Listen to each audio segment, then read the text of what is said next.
সম্পর্কটা কি? আমি ওনাদের মেয়ে। আচ্ছা, আপনার মনে হচ্ছে ওনারা দুজন যমজ। আমার যমজ 2 কন্যা, টাপুর এবং টুকুর।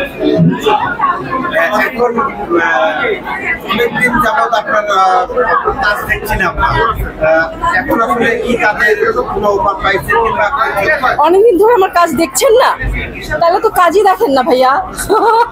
আমার মাত্রই একটা ডেইলি সোপ শেষ হলো, যেটা দীপ্ত টিভিতে করেছি মাশরাফি জুনিয়র নামে, এবং 1230 পর্বে, যেটা বাংলাদেশের সবচাইতে বড় ডেইলি সোপ, বড় সিরিয়াল হিসেবে কাজটা মাত্রই শেষ করলাম।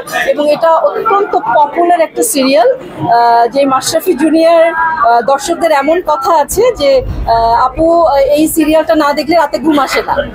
সো আমার মনে হয় যে এই সিরিয়ালটা যথেষ্ট জনপ্রিয়, এবং সেরকম একটা জনপ্রিয় সিরিয়াল আমি মাত্রই শেষ করলাম। আচ্ছা, আমি যদি ভুল না করি, আপনি হচ্ছে রঙের মানুষ সিনেমাতে সিরিয়ালে কাজ করেছেন। রঙের মানুষ আমি কাজ করতে পারি, সাকিন শাড়িশুড়িতে করেছি লাবলু ভাইয়ের। হ্যাঁ, লাবলু ভাইয়ের সাকিন শাড়িশুড়িতে বাসন্তী ক্যারেক্টারের জন্য, সেটাও দর্শক এখনো মনে রেখেছে।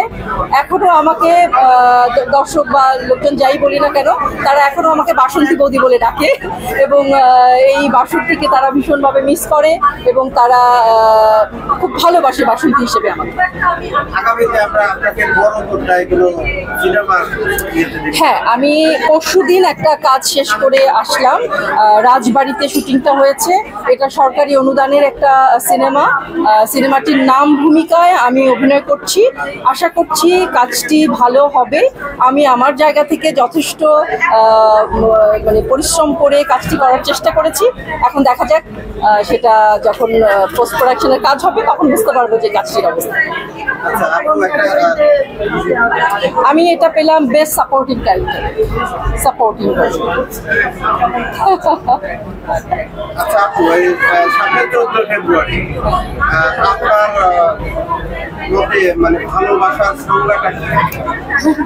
ভালোবাসার আসলে মানে 14ই ফেব্রুয়ারি দিয়ে ভালোবাসাকে আমি কোনোভাবেই বন্দি করতে চাই না। ভালোবাসা আসলে সারা বছরই থাকে, সারা বছরই আছে, এবং ভালোবাসা শুধু যে প্রেমিক প্রেমিকার ভালোবাসা তাও না, সেটা মা সন্তানের ভালোবাসা, বাবা মায়ের মধ্যে ভালোবাসা, স্বামী স্ত্রীর ভালোবাসা, বন্ধু বান্ধবীর ভালোবাসা, বন্ধু বন্ধুর ভালোবাসা, এবং এই যে আমার বাচ্চাদের সাথে আমার ভালোবাসা, এরকম সবার সাথেই সবার ভালোবাসা ব্যাপারটাকে আমি আমার জায়গা থেকে কোনোভাবেই ওই একটা রূপরেখায় আটকে দিতে চাই না আসলে। তারপরেও যেহেতু 14ই ফেব্রুয়ারি একটা বিশেষ দিন, সো আমার রিকোয়েস্ট থাকে সবসময় যে এই দিনটিতে যেন আমরা সবাই মানুষের মতো করে মানুষ হয়ে সবাই সবাইকে ভালোবাসতে পারি। Thank you so much, thank you সবাইকে। চলো কি